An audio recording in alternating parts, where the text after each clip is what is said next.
Асоцијацијата на земјоделци и фармери на Македонија на прагот на жетвата на пченицата се уште разговара и преговара со мелничката индустрија и со Министерството за земјоделство за откупната цена на лебното зрно.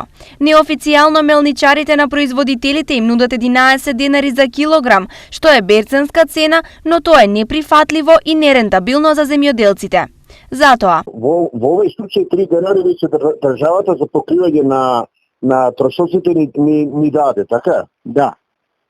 3 денари. Сега, ако пример, млинарите настава и ни понудат некоја цена што е прифатлива за нас и тука застануваме. Мислам да видим реално.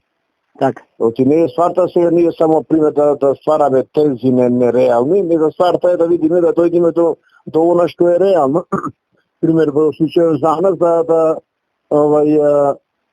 да дојдеме до трошоците со некоја се заработувачка, ако не е многу голема, со минимална заработувачка да можеме да преживееме и да пак понатака да размислуваме за нови сеидби. Освен ова, од асоцијацијата бараат откуп за државните резерви да не оди преку една фирма. Да, апсолутно, тоа е за тука и сега го кажуваме тоа. Сме против да се дава тендер на една фирма.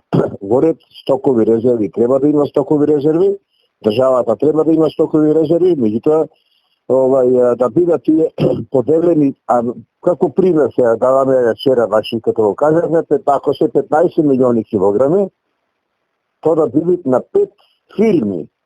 5 фирми во кои што пример да има и во Штип, да има во Битола, во Прилеп, во секаде кај што е застапена повеќе пшеницата. Од околу 70.000 хектари кои се зголемени за 13% во споредба со лани, се очекуваат околу 260.000 тони пченица, но дождовите може да ги намалат приносите за 10 до 20%.